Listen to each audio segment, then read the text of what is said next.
Great. Well, thanks to Nick and James for this fantastic analysis. And we're going to get into some Q&A now. My name is Katherine Stainken. I'm the Senior Director of EV Policy at the Electrification Coalition, and we're a nonprofit, nonpartisan group focused on getting to mass adoption of EVs. So we have just a reminder to everyone, put your questions in the chat. We have a couple that have already come in. So one of the first ones, Nick and James, is about focusing on the total cost of ownership. So this person was asking, their understanding is that the upfront cost is kind of a bigger barrier for some of the fleet managers. So why focus on total cost of ownership here? James, you want to take that one?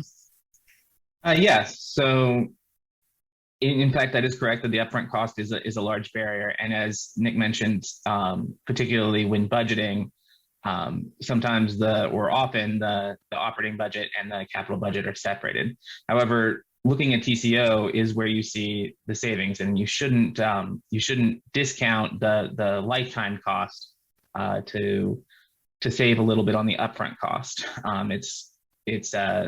It's giving you an early savings, but will cost you more over the life of the vehicle.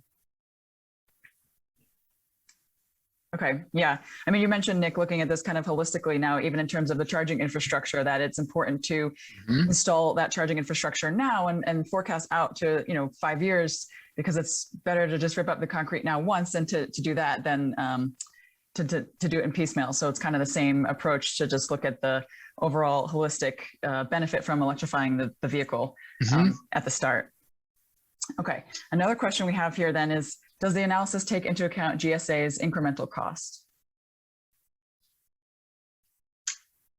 I guess I don't know exactly what that's referring to. I think maybe just incremental new vehicles being added to the fleet there, or I'll get clarification on it. We'll move to another one. Okay. So focusing on the, you kind of mentioned this, Nick, but just that there's so many new makes and models coming out. And so how would this, with all the forecasts and the announcements that we've seen from the automakers, how are these new vehicles coming onto the scene going to influence this analysis going forward 2 years or even then further out to 2030?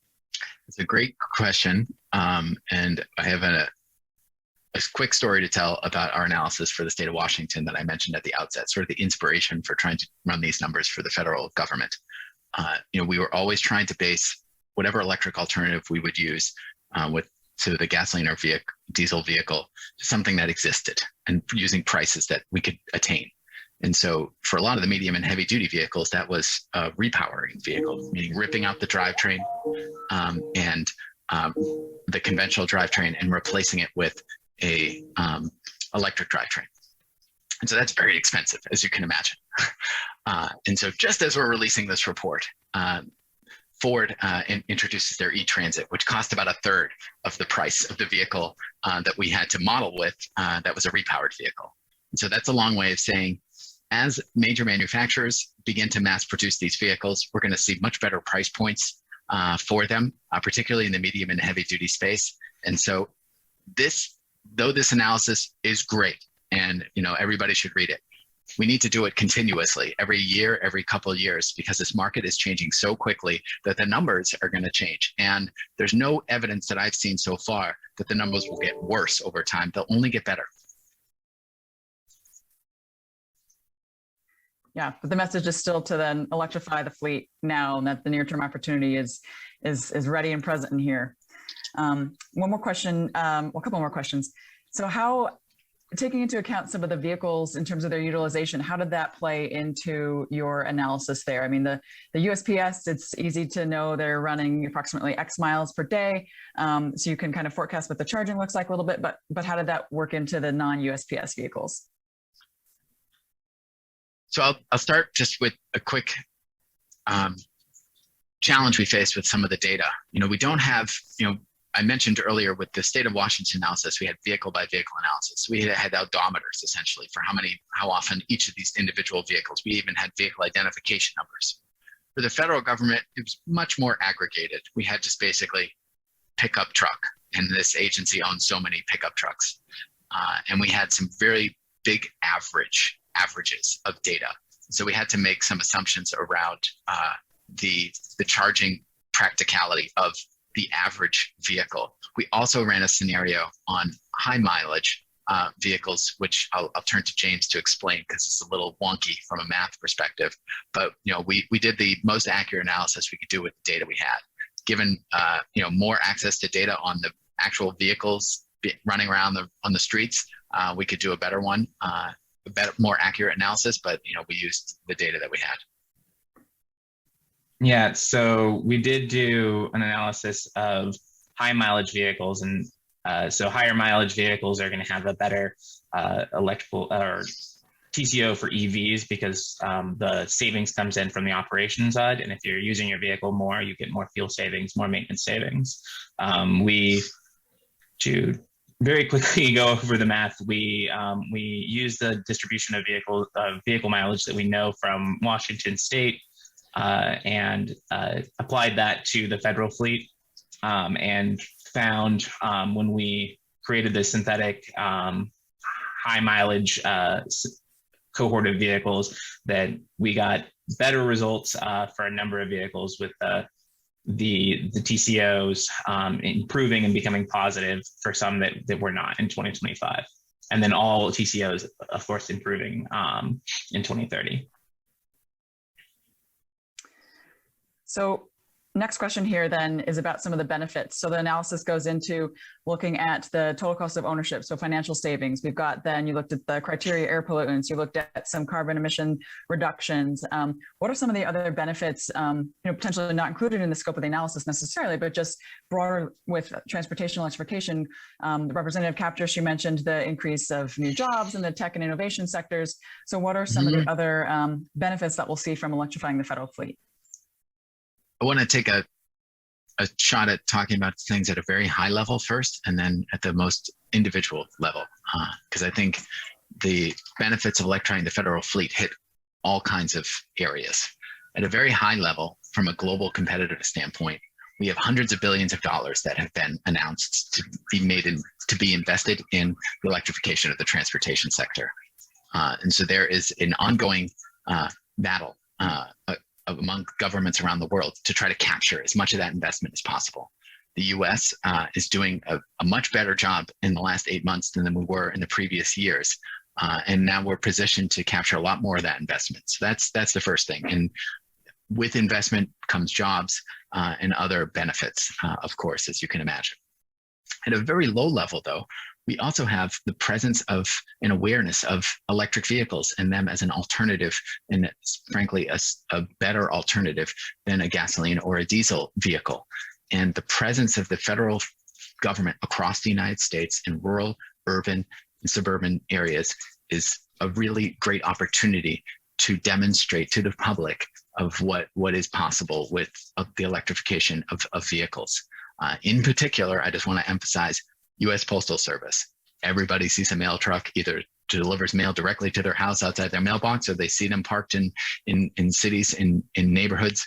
So they have a presence greater than probably any other fleet. And so having them move more rapidly towards electrification will be a great benefit from an awareness perspective, and as our analysis showed, an economic perspective.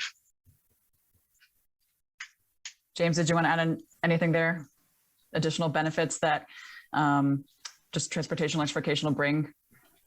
I mean, Nick covered it pretty well, but the beyond emissions, beyond savings, we're going to having 300,000 or more, including the USPS, more EVs on the road, just does increase awareness. People can see them operating, people you can use them. There's a lot of federal employees that will be using this, and we know that EVs, the owners or the operators of them like to tell stories about how great they are. So just having more people coming in contact with EVs is just going to be a large market accelerator. Mm-hmm. And so what is then kind of the impact to the electric grid? I mean, we get this question all the time. I'm sure you guys get this too, but 640,000 some vehicles in the federal fleet going electric. What does this mean? How can we address those concerns there about the electric grid? At a macro scale, those are not going to make a big dent in our electric grid. The timing that they charge, these vehicles are mostly going to be charging overnight, and our electric grid is really built to scale for a daytime charging peak. So Really what this will mean is better utilization of our existing electrical assets. As we get more renewables, whenever those vehicles are plugged in, they might be good places to put renewable energy that might not otherwise be used. It's a big impact on electrification scale, but not a large impact on our electrical grid capacity.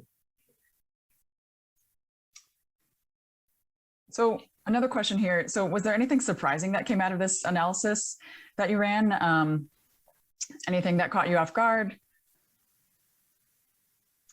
I'll go first. I think the undertaking of trying to define what vehicles are operating in federal agencies was really challenging. And I want to take the opportunity to thank Campbell Hodge at the National Renewable Energy Lab, who provided a lot of great guidance. He works very closely with federal agency fleets and gave us some good advice about how to figure this out. Because it was a data investigation in order to try to assemble all of these methods and assumptions together for the running of the analysis. So one surprise, I think, from my side was that effectively we were able to make sense of it and run numbers that we think are quite reasonable and reasonably accurate. And so that was one surprise for me, is that all the disparate sources could come together in a way that I think produced some really good cuts at what electrification looked like from the fleet. I am not that surprised by the results in terms of the electrification potential, in part because we had already run numbers in the state of Washington, and the vehicle makeup is quite similar. You know, public agencies all tend to have a similar distribution of these kind of vehicles, and so it was not that big of a surprise from my standpoint that they were cost competitive. And we relied on the work of national labs and the Department of Energy's forecast for the vehicle technology prices. So we were grounded in reality, we believe. And that's just the reality of where electric vehicles are going. Mm-hmm. So if the state of Washington can do it, the federal fleet can do it, other states can do it too. That's the takeaway. Oh, and private fleets. You know, I don't want to take away, I mean, we're talking a lot about government today. Private fleets are going to be able to move more quickly in a lot of situations. They don't necessarily have to go through the same process in order to change their operations. And we're going to see that. You know, of course, you've seen Amazon, you know, with their big announcements in partnership with Rivian. These are things that I expect to accelerate. One thing that we talk about a lot with electric power companies is, you know, they are anticipating this in part because once that TCO switches for trucks in particular, the fleets are just going to be gravitating towards it very quickly, and they're going to expect the grid to be ready for it. And so, you know, there's a lot of work that we're going to have to do up front to ensure that we can deliver all that power to those very big sites. But the federal government is a great institution for being able to demonstrate how to do that. Mm-hmm. Well, one final question here about the medium heavy duty sector, which I think is hopefully going to be a phase 2 to some analysis that we'll see. And you mentioned it briefly early on, just the data that's needed there, and just what does the future of that sector look like there, and when can we expect to see some further analysis on medium heavy duty side? So the struggle we faced with when it comes to trucks, medium heavy duty trucks, was twofold. One was a small market, and you know, we don't have a lot of product yet to model. We don't have a lot of great pricing information. We're just starting to introduce Class 8 trucks into the market, and other vehicle classes are just coming on board. So we don't have great data on that side. But that's going to change, as I mentioned earlier with my story about the e-Transit from Ford. Once we get that pricing information, you can plug it in and run it and see what it looks like. On the other side, from the data side, and this is specific to the federal government, is we just don't have great understanding of what kind of trucks they operate. There are countless variations of a truck, you know, up and down the class scale and weight scale, but also how the body comes together and how it's used. And so we don't have, without better data on that, we're going to do, our accuracy is going to be diminished. With a passenger vehicle, it's generally pretty well understood. There's less room for error there. And so, you know, that's just a call to action for some of the federal agencies to figure out ways to be kind of more transparent with the vehicle makeup. That would help a lot. Another area of accuracy that we could improve on is the location. We don't know where all these vehicles are running around. So our analysis was averaged across the country. So that obviously also will diminish the accuracy a bit. And so we would much prefer to do analyses on the regional level to reflect local conditions, whether they be, gasoline or electricity prices and other factors that might affect the results. Well, we are about to wrap up here, but I'd just like to thank Nick and James one more time, and Ben and Representative Kaptur for all joining today. The analysis will be posted online at the Atlas Public Policy's website, also at the Electrification Coalition. We have a fact sheet also that we will be, in the final slide here, there'll be a link to that. We look forward to working with everybody going forward. The time to electrify the federal fleet is now. Great results from this analysis, and we'll stay in touch. Thanks, everybody.